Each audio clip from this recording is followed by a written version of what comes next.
F-4 팬텀 전투기가 이륙하고 동시에 미국 본토에서는 F-111 전폭기, B-52 전략폭격기, 항공모함 미드웨이함과 항모 전대, 호크 대공 미사일, 그리고 미 해병 1,800명이 한국을 향해 출발했습니다.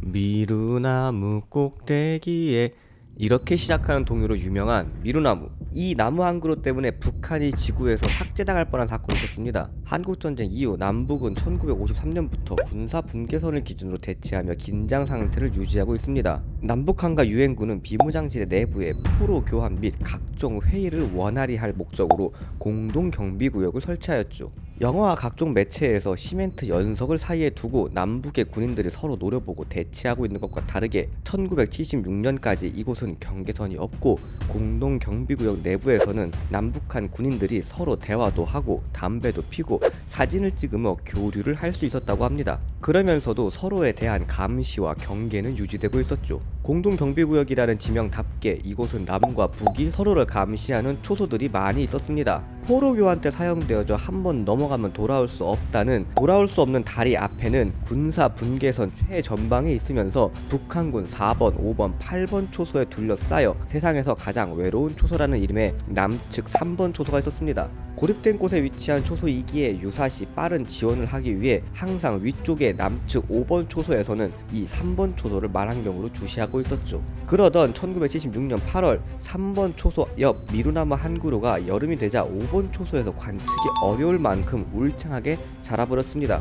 때문에 한국군과 미군 11명은 가지치기를 하기 위해 도끼를 들고 3번 초소 근처로 이동을 하였습니다. 그러자 북한군 장교 박철은 이들을 제지합니다. 우리가 심은 건데 너네가 왜 잘라? 그만둬라.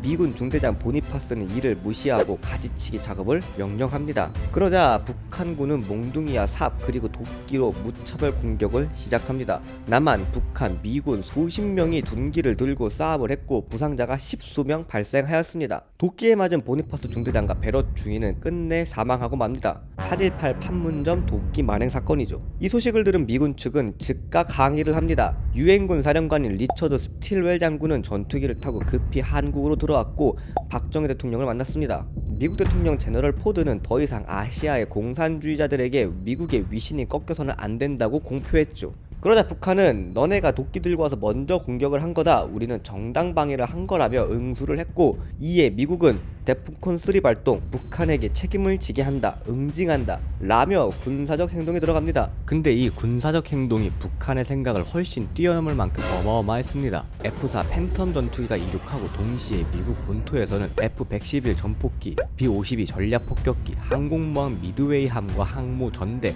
호크 대공 미사일, 그리고 미 해병 1,800명이 한국을 향해 출발했습니다. 미군 공병부대는 M728 전투 공병 전차를 보내 자유의 다리를 조준하고 임진강에 도하를 하기 위한 다리 설치를 시작했습니다. 그리고 필요하다면 핵무기 사용도 허가한다는 백악관의 허락도 받았죠. 북한을 지도상에서 지워버리고 석기 시대로 돌려버리기에 충분한 화력이었습니다. 이 소식을 들은 김일성은 바로 전투 준비를 지시하며 군사 분계선 쪽으로 군대와 무기를 이동시켰습니다.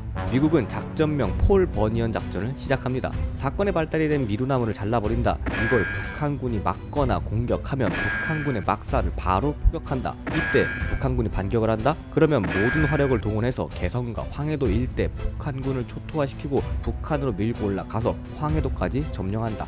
미군은 벌목을 하고 공동경비구역 경비대로 위장을 한 한국군 공수부대가 미군을 보호하는 역할을 맡았습니다. 태권도 유단자의 특수훈련을 받은 최정예 부대였죠. 비무장지대였기에 총은 소지할 수 없었고 대신 꽃갱이 자루를 들고 미군을 호위하는 공수부대. 그러나 사실 항공모함 전투기 등은 미국의 액션이었습니다. 연이은 전쟁으로 젊은 미국인들이 타국에서 왜 죽어야 하는지에 대한 의구심이 들었고 1975년 베트남전의 사실상 패배로 미국 내에서 반전 여론이 우세했습니다. 섣불리 전쟁을 일으킬 시에는 곧 있을 미 대선에서 여당의 패배는 당연해 보였습니다. 그렇다고 미군 장교 2명이 살해당한 이 사건을 가만히 둘 수도 없었죠. 때문에 미국은 압도적인 화력을 보여주며 언제든 공격할 수 있다는 액션을 취하고 북한을 압박하며 미루나무를 잘라내는 것으로서 전쟁, 업지, 자존심을 세울 생각이었습니다. 그러나 박정희 대통령의 생각은 달랐습니다. 이미 1968년 김신조 일당이 청와대 뒷산까지 침투하여 자기를 암살하려는 시도를 하는 등 끊임없는 대남 도발을 하던 상황이라 판문점 돕기 마련 사건을 좌시할 수 없었습니다. 미친 개한테는 몽둥이가 약이다 라며 미군도 모르는 한국만의 작전 시행을 명령합니다. 북한군을 보이는 대로 다 잡아 죽여라. 독수리 계획이었죠.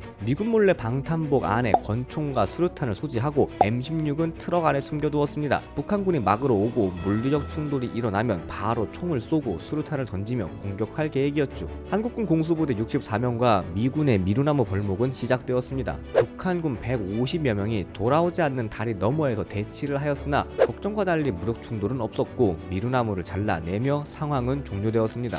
그리고 며칠 뒤 김일성은 판문점에서 그런 사건이 일어나서 유감입니다. 앞으로는 그런 사건이 일어나지 않도록 노력해야겠습니다. 라는 성명을 발표했죠. 김일성 쫄았네. 미국은 이 사과를 받아들이고 사건을 마무리 짓습니다. 그리고 이후에는 판문점의 초소를 모두 없애고 콘크리트 경계선을 만들어 세상에서 가장 넘기 어려운 5cm의 선이 생깁니다.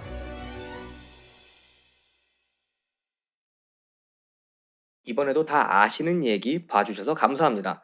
지식과 정보를 관찰하는 지식미어캣이었습니다.